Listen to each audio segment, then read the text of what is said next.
You are listening to episode 57 with Lily Shaw. If you're someone who wants to make major changes in their life, someone who wants to achieve their goals, or maybe you're someone who knows this is not as good as it gets, but you have no idea where to start. On the Reinvent You podcast, we explore different types of people, their successes and failures, and how they reinvented themselves to create the life they love. It's our hope that from hearing their stories that you too may have more insight into what it takes to build the life that you envision for yourselves. Here to help you do that is performance and life coach Travius Stewart. Guys, I would love it if you're finding value from the podcast, if you would leave preferably a 5-star review on Apple Podcasts and share it with someone else that you think that might find some value from it. And if you actually have any suggestions on things that you would like to hear more of from me on the podcast, I would be open to that. So thank you for being valued listeners of the Reinvent You podcast. I appreciate you, and it helps me to know that I'm on the right path. So thank you so much. I appreciate you more than you know. My guest today is a powerhouse actress and voiceover artist, a contributing writer for Backstage magazine and ThriveGlobal, and an award-winning motivational speaker who is rescued and inspired by the make-believe world of cinema at the age of 7. A first-generation Indian American, the first woman in her family to step away from tradition to pursue a creative profession, which she's been a powerful voice for women's empowerment since childhood, and now fiercely stands for social justice and gender equality and representation. As an intuitive and conscious speaker, she leads by example and inspires audiences to use their very own voice, their own gifts, and authentically become who they were born to be. Her mantra is, use your voice, own your gifts, and step into your empowered self. Live the impactful life you were born to live. I love it already. On the guest today, we dive into so many things ranging from the moment she knew she was meant for more, all the way through some of the hateful things that she experienced going through her acting career, her message that she has for young girls, how she hit the reset button and found her true authentic self, the legacy that she wants to leave, and so much more. Join me as we dive into the episode right now. All right. So, welcome to the Reinvent You podcast. My guest today she's an actress. She's a lot of things, motivational speaker. I will have introduced her already, but joining the conversation is Lily Shaw. Lily, will you do me the honor of introducing yourself to my listeners right now? Oh my God. Hi, that was a lovely, lovely introduction. Thank you. We're going to have fun tonight. Yes, we are. Yes, we are. Well, my name's Lily Shaw. I'm an actress. I'm, as of last year, also now a writer, and all my life experience has kind of taken me down the path where I want to share my life experience, my journey, and my tough life lessons that I've learned with the people, with audiences, with everyone out there. So I've also decided to and have actively taken steps into becoming a motivational speaker, into becoming somebody who is a public speaker. So, and of course, I stand and believe very strongly in the idea of empowerment of women and of social and moral equality for everybody, really. Right. I love that. There comes a moment where it's a pivotal moment in your life where you're like, I just want to be an actor, but it's like you get a wake-up call, right? What was that moment for you where it's like, it's not just about acting? What was that impactful moment for you where you're like, it's about more for me? When did that occur for you?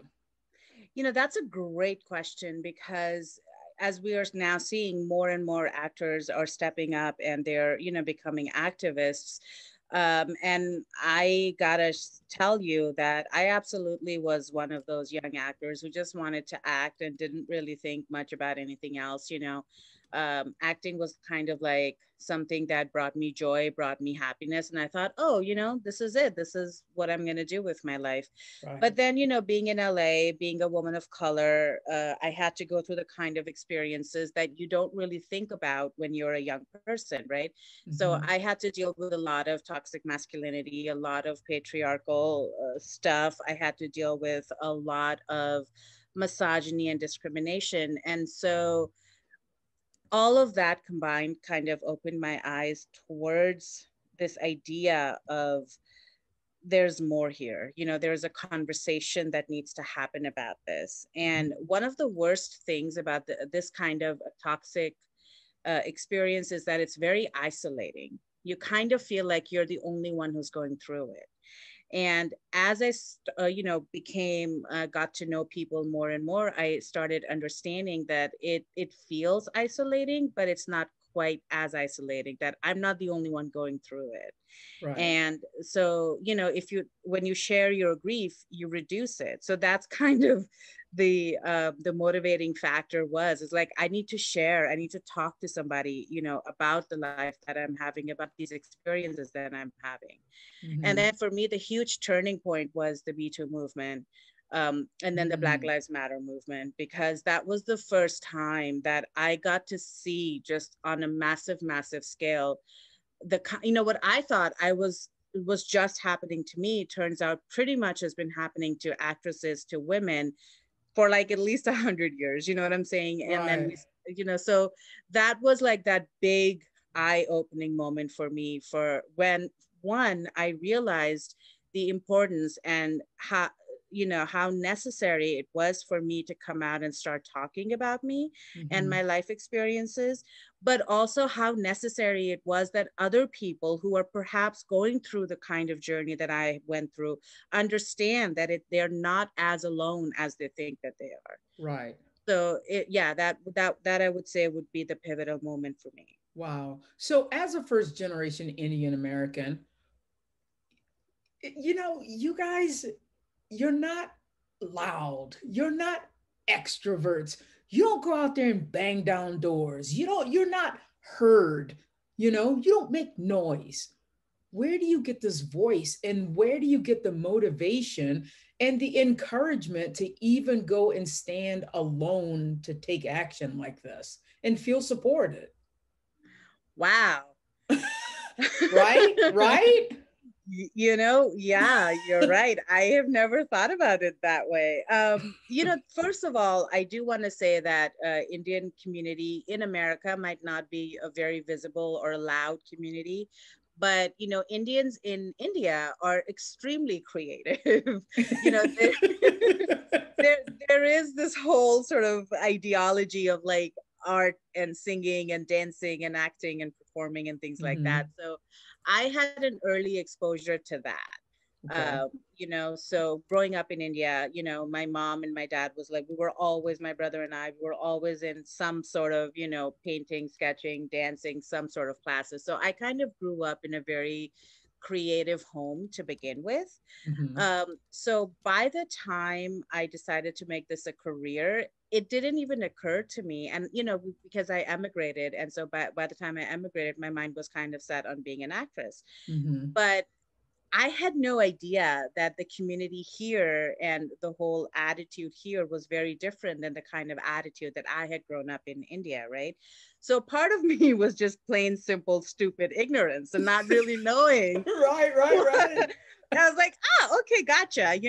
Not Mumbai, LA, got it. Let's do this. It was just like, no biggie. Right, So, right. but yeah, and then the struggle came later in a huge, huge way, in an exceedingly difficult way, where I Mhm. had to sort of decide many, many times, do I want to keep doing this? Is it worth this hatred? Is it worth all of this pain and this anger and the stuff that I'm going through? That's not just my acting struggle, but just the fact that I'm not a white blonde woman pursuing this. It's like, Mm-hmm. so I've had this conversation with myself so many times over the last 10 years. And I got to say that for better or for worse, the answer has always been yes. Mm-hmm. And what I have found in my experience is that every time I needed help, one way or another, I was able to get it. That helped me move forward and sort of keep going, even though it wasn't at the level and even though it wasn't quite the progress that I wanted, but at least I was moving forward. So somehow or another, someone would show up who would show me my next step. Yeah. But yeah, so it was literally like one step at a time. Right. But yes, those conversations happened later on. Yeah. Can you speak with some specificity about some of the hatred you experienced? um Gosh, that's we're gonna be here forever. I think the biggest thing that I didn't it took me this thing that I'm going to talk about took me almost 10 years to understand. Mm. um what ended up happening is, like, I would go in. So this is like one of my first agents that I spoke to, and I showed him my demo reel, and he was very happy with it, very impressed with it. And then he kind of casually said it. He was like, if you had the right look, you'd be the next Sandra Bullock. And Mm. at the time, what I thought he meant is, because I was overweight, so I thought, oh, he probably means that I just need to lose weight because, Sandra Bullock has like this awesome body. So Right. I was thinking, in my ignorance and in my youth, I was thinking that's what he meant. But these kinds of experiences, these kind of like subtle nudges kind of kept happening, and which, ballooned up and ballooned up. And so eventually I came to a place in my life where I was like, wait a minute, like, it's always my fault, like something is always wrong with me. Mm-hmm. There's always someone else seems to get the part, someone else seems to get the appreciation. Why isn't it me? Why am I not getting my turn, right? Mm. So that was the moment, like, when I started, was like, it can't be like and then the dichotomy was, at my school, in my acting classes, I would get these massive sort of positive reinforcement of like how I was a good actress. But that kind would not translate into the real world. In the Mm-hmm. real world, there was always something wrong with me. It's just, either I wasn't the right type, they just weren't looking for you.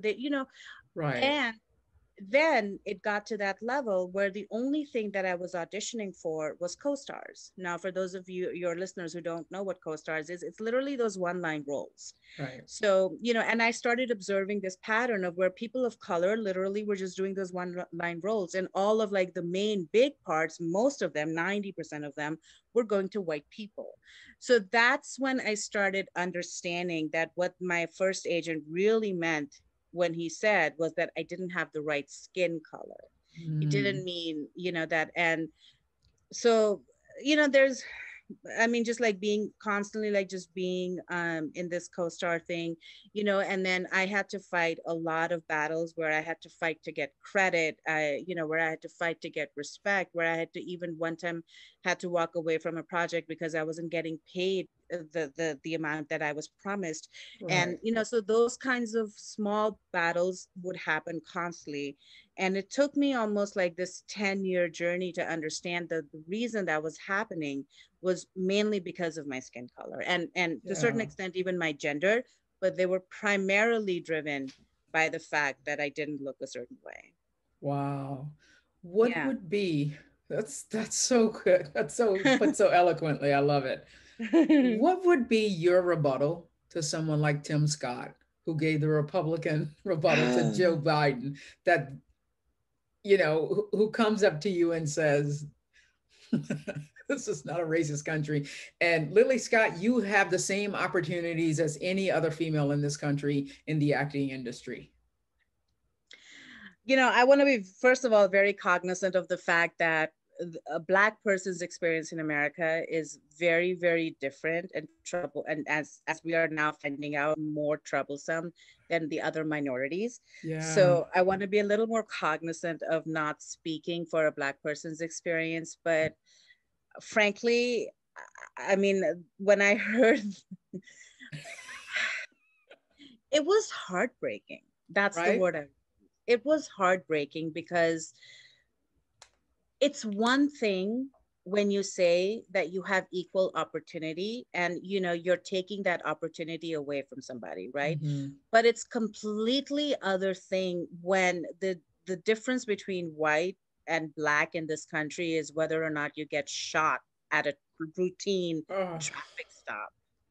So and then for him to say that and to say it with such sincerity and with such it was just so disappointing to me, and I would just say that all Mr. Scott needs to do is to look back into his own life, and he would find out just how much opportunity was restricted from him because of his skin color. And I would honestly encourage him to just look back into his own life and understand what the truth really is, and no yeah. amount of massaging it, no amount of politicizing it is going to take away the simple fact that in this country up until now, opportunity has been exceedingly defined by your skin color. That Absolutely. so,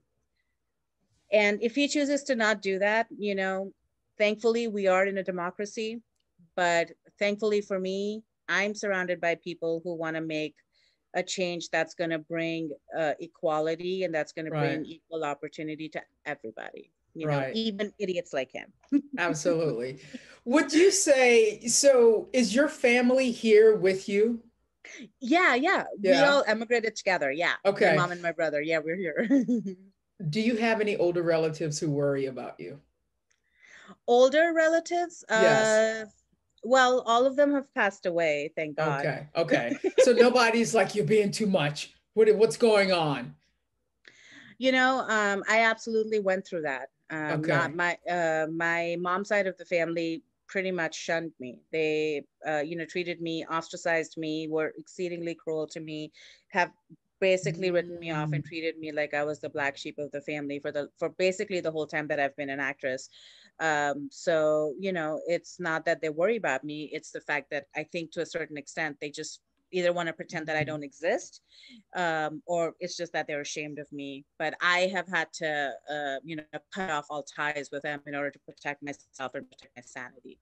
So that's Okay. the side of the equation where I come in. Wow. Okay. And so, Yeah. and how do you balance that? Like, let's say, because I mean, you have found your empowered self, like you are stepping into your empowered self. So like when, you have siblings, like when your niece comes up and says, Aunt Lily, I want to be like you, tell me, how do I be like you? What is the message that you have for her? Um, you know, Again, wow, two great questions. The first one I would say is, the reason I'm empowered today and I'm strong in in who I am and what I'm fighting for and what I believe in is because of people like my family, like Hmm. my mom's family, because they were so arrogant and so dismissive and so cruel and so inhumane to me. I decided from a very early on that I wasn't going to be what they were. So, as Mm, Abraham Hicks says, when you see what you don't want, you do know what you want, So for me, yes. it was really that contrast of like, no matter what, I'm not going to be them. So that was Hmm. a huge deciding force. I mean, for me, because once you realize that I will not become them, then Hmm. it's an easier journey to keep disassociating yourself and disconnecting yourself from those people. So Right. that's like the first aspect. um so a lot of it for me has been about connecting to my inner voice, about connecting to my inner truth, and sort of, to keep going despite the odds and to keep Yeah. believing almost foolishly that I'm going to beat the odds, right? So somehow, fake it till you make it. Somehow, as I was doing that, Yes. I started embodying that, so that was a huge component in my survival. The fact that I could imagine that things were good, so I mean, if I didn't have that imagination, if I didn't have the ability to believe that I could beat the odds, I probably would have given into their kind of thinking and their kind of, that kind of existence a long time ago. So Absolutely. So that's like the first thing I would say is like, please listen to yourself, listen to your truth, even if it makes no sense, even if it is different than what everybody else around you is telling you to do, Yeah. so listen, be quiet and listen to your truth. And I promise you, if you leap, the net will appear. I mean, that's just the reality of human life. So Mm. that's the first thing I would say. The second thing that I learned and that I really, really talk about, which is the foundational element of why I do these kinds of conversations, is the importance of finding like-minded people. Create your community.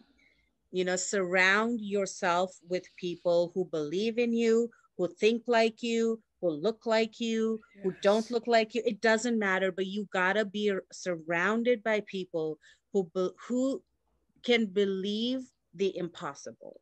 So, Yes. so that would be like my two big sort of nuggets of like, believe in yourself and then surround yourself with people who believe in you.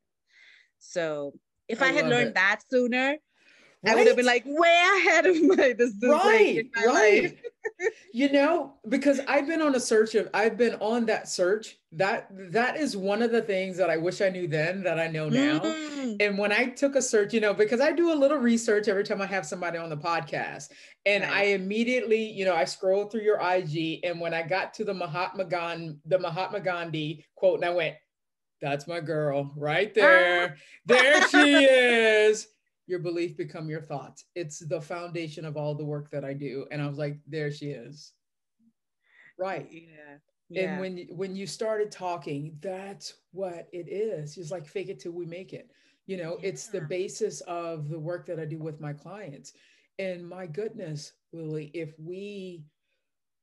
so powerful, you know and just if you knew then as a kid, if those young girls who are looking up to you, the power of the imagination, that we can build those neural pathways, Yeah. that we can Oh my God. right.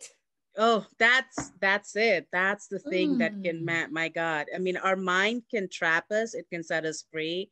We need yeah, somebody who can show us how to use it in a way that's going to fulfill us and empower us. absolutely. And before we move on, I really want to say that, someone like you being a life coach is also equally important, because yes, we need people of all color and all Hmm. shapes and all orientations out there spreading your message. Right. But there is something that needs to be said about seeing yourself reflected in the world. Yes. So it's so, so important that, an Indian girl sees an Indian actress on screen, that a Hmm. Black girl sees a Black, fingers Yeah. crossed, Black president, you know? Yes. Yes. So, you know what I'm saying? So I think, so the more you and I go on stages and occupy space and share our Yes. life stories, I think the Hmm. more we're going to empower the next generation, or even, women older than us who are now Yeah. stepping out to, embody their true selves. So, Absolutely. this works both sides of the equation. It We does. You need to join the community and you need to lead a community. So, Right, right, right. So, what is your big thing that you're working on right now? I know you're acting, I know you're speaking. Would you say you are the absolute most passionate about right now? What's your passion project? I am it's for me, a couple years ago, I'm going to go back a little bit. Okay, I realized that I was not being impactful in a way that I wanted to be, right? okay. So whether as an actress, and then at that time I hadn't even discovered the idea of writing and the idea of speaking. So I just knew that I wasn't living up to my full potential. So I Mm, kind of hit the reset button in my life and literally like started from scratch and recreated myself as an actress and started connecting with the right coaches, joined the right community, right people, right. And now I'm finally in that place where I'm finally starting to go out for, the roles that I'm right for, the roles yeah, that reflect my strength and my essence and not necessarily my skin color, right? So that's like a huge sort of motivating thing for me right now, I because love that. I Thank you.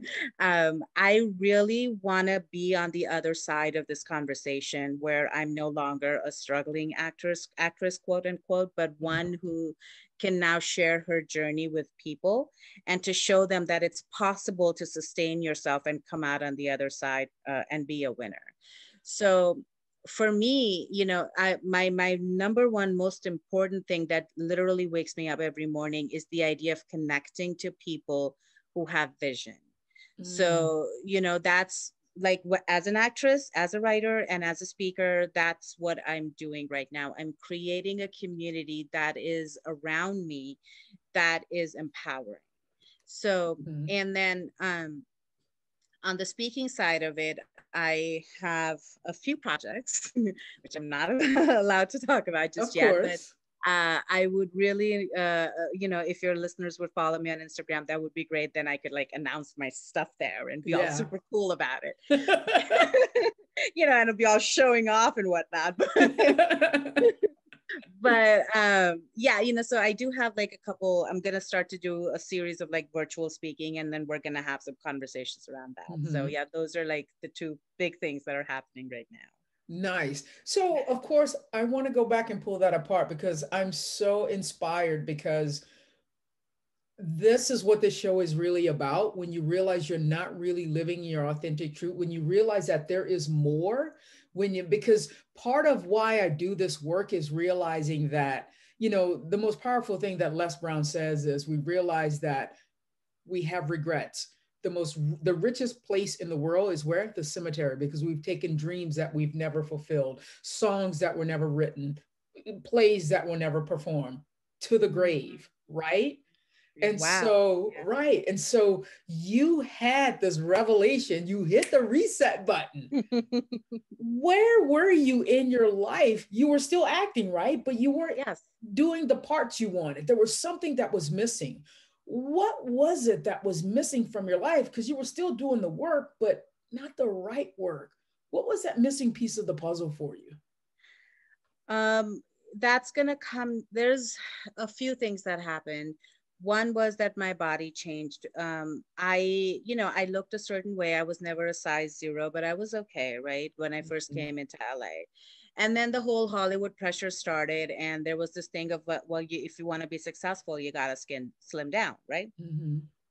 So I bought into that pressure. And I spent 2 years, slimming down, doing a diet that worked really well for me. And it slimmed me down. But then came a point where my body just completely gave up. Like I gained all the weight back. I developed a lot of hormonal problems. It was like this whole sort of span of things that started happening because you really can't eat, like, as a woman, we need to eat everything, right? So we can't really eat a restrictive diet. Right. So I was cut out a whole food group.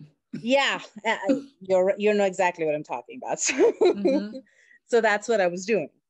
And so that was like my first big hiccup, because I understood that, I want to be an actress. It's why I'm here, right? I want to be in the business of communication. And communication will always be driven to a certain extent about your looks, which is great. I'm all about it. Like we want to look good. Who doesn't, right? But that was like my big jarring wake up call of like, I want to do this, but I can't keep doing it in this way. Right. So for me, the realization happened when my body just completely gave up and I gained the weight, and like my whole, my looks just fell apart. And with that, as the looks were falling apart, so were the auditions and the roles and my connections, because you're expected to look a certain way and I wasn't looking a certain way. And with that, my business relationships took a toll. So that's when I made the decision, and it was a very subconscious decision, that I needed to find a way to do this that was, long term. So it was just, I was like, I have to do this and I have to do this well, but I have to do it in a way that I can do it for the rest of my life. Yeah. So once that, recognition came into me, then that kind of switched pretty much everything about me and how I approached things in my life. And it literally started with like putting my body back together, you Mm. know, sort of taking, you know, doing the things that I wanted to do in my family life, walking away from, you know, relationships, walking away from social relationships that weren't working, you know, walking away from toxicity. So that was the big thing. Like that was the first step that I took, but then that kind of snowballed in, you know, one thing led to another. And then everything just kind of slowly and steadily was like, nope, nope, nope. Yes, this person works, this doesn't work. And so, Yeah. and every time I would make a decision, it would scare me because, you know, you have to give up your old way of living. So there was a lot of like internal fights that I had with myself and about like, do I want to do this? And I would delay it. I would, you know, so there was this Right. whole process, but I did know that I wanted to do it for the long term. I want to do this 30 years from now, you know. Yeah. So that once, you know, it's funny how your perspective changes when you realize that you want to leave a legacy versus you want to get your next big hit. Mm. So that started the change, and then different things happened at different times, and then I made the changes as necessary. Got it. Mm. Perfect. Perfect. How does someone like Lily, who is so spiritual and so strong and so powerful, Oh. how do you recharge and find inspiration when you're at your lowest point? I am, like you said, very, very spiritually driven. You know, so meditation, yoga, Mhm. exercising, you know, splurging on sugar as much, you know, all of that. All of that. All Yeah. of that is, you know, part Yeah. of my so, you know, that's like however, the serious answer Yeah. uh is that I learned, you know, that you need to have a few hobbies. So for me, like that hobby is Mm. dancing. So, you know, to find a way to somehow stay connected to something that brings you joy has been my biggest lesson. So like Yeah. every day, you know, for me it's dancing, sometimes it's acting, sometimes it's writing. So doing the thing that keeps you creatively motivated is Mhm. important. And then I've also learned not to put timeline on things. You know, Okay. I should be doing this by now. I should have this. It's like, no, you are Shitting on. all over yourself. Thank you, ma'am. You just said it. Yes. Learn not to shoot myself. That's Yes. right, right. I love that. It always sounds so terrible when you say it, but when people are like, wait, wait, wait, what? Just cuss me? No. Mm-mm. You got to listen. You gotta listen. You gotta listen. Oh my goodness. If you could name one thing, like if you had a magic wand and you had all the power Mm, and you could fix it right now, what would you use it for to fix this country? this country? Mm-hmm. Um, I mean, this is a rather blasé answer, but I would start with like teaching uh, actual, real American history to our citizens. Oh, So, okay. yeah, because you know, I went to school partly in India and then partly in America, and there's just a huge amount of history that my brother doesn't know that I know. And the reason I know is because I was educated outside of the US. So Okay. there is a lot of history and a lot of whitewashing, unfortunately, that's Mm-hmm. happened that has taken away the real perspective of what it actually means to be a country. You know, no country, no culture stands still, right? People change, people evolve, they learn from their mistakes. And that's the same thing, the way it's been like with Right. governments, you know? So when you take away that growth curve, and you are only showing this one perspective of like how we are brilliant, you're taking away people's ability to learn and grow, to change and evolve, and to live your life with an open mindset.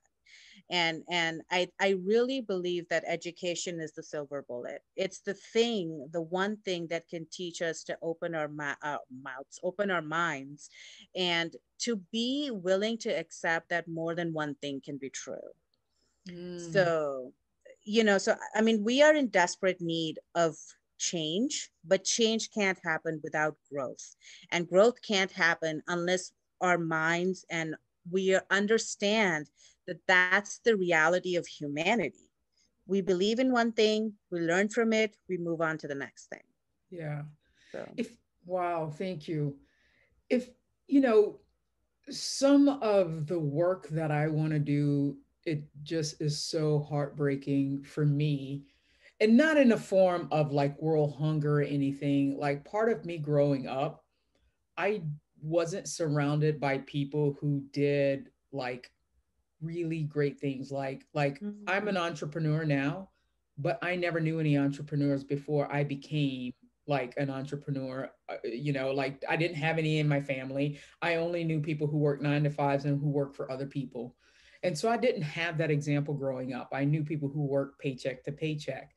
right. And then a lot of my closest friends kind of are like, I just can't wait to retirement and I can't wait, oh my God, I Right. hate this job.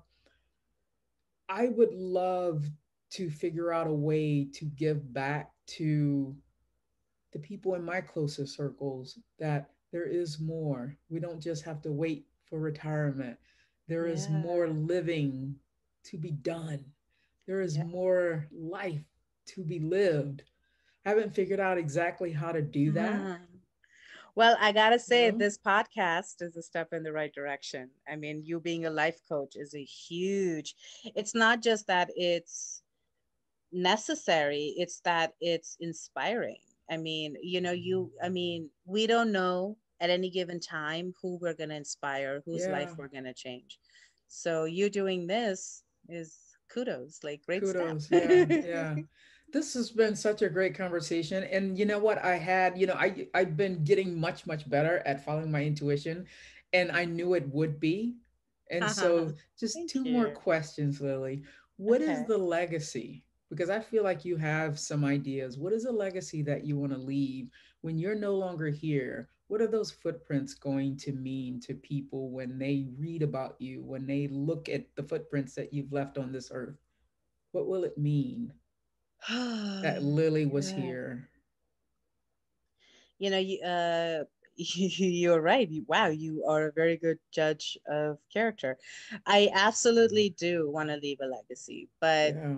here's where I'm going to say that I'm in the process of growing, because I know the kind of work I want to do, right? And Hmm. at the end of the day, I want to be an instrument of good in the world, right? I want to be a positive example of something, Yeah. but I have no idea yet what's that going to be like. Like, Hmm. I mean, in many ways, taking a stand and fighting, even if it was fighting against, people who were in my immediate social and family circle, I feel like I've already taken the first steps. When you are setting yourself free, by definition, you are creating the path for someone else to follow you. Yeah. So I already feel like in many ways, I have made the change that I wanted to make. I just had no idea that this is how I was going to make the change. Right. But I really, really hope that in the end, like when I wake up, when I'm 70, 80 years old and look in the mirror, I can just look at myself in the mirror and not be disappointed. That's the That's legacy I right. want to. But Nice. And I yeah. don't think you will be because, you said you want to be the change that you want to see in the world, and you already are. Oh, thank you. Thank you so much. Absolutely. You're a I'm powerful so voice already. So, yeah. thank So, you. Lily, how can my viewers, my audience, how can they connect with you? Oh my gosh, I would love it if they would follow me on Instagram, because I am looking to expand and create lives and do this kind of stuff that you and I are doing. My number one goal is, like I was saying, is like create community, and I want to bring in voices different than mine, Hmm. and give a voice to the underrepresented, give voice to the unheard, give voice to the suppressed. So one thing that talking about legacy, I really want to make sure that what's been done to me, what I went through, if there is at least one person in the world who doesn't have to go through the mess that I went through, then I feel like part of me would be relieved. There some sort of mission would have been served. So that's my number one goal right now, is to create community. So I would really appreciate if your listeners would follow me on my Instagram page. Boom. Done. Yeah. All right. Thank you, Lily. This was so, I mean, this was deep. You know? Well, I mean, we both knew it was gonna be. I mean, We I'm did. sure you can resonate with all of my life experiences. I'm sure of it. Absolutely. Yeah. Absolutely. Yeah. So thank you for this very valuable conversation. Thank you very much for having me on your show. And it's been a Absolutely. privilege, and getting to know you and talking to you. You're awesome. Hey, you're awesome too. If you like what you're hearing, and perhaps you're interested in having a complimentary conversation with me, click the link at the bottom of the show notes. Thank you so much for listening. If you even want to know more about what I'm up to, head over to traviastewart.com. And if you like seeing the videos of the podcast, every episode is on my YouTube channel. Take care, guys.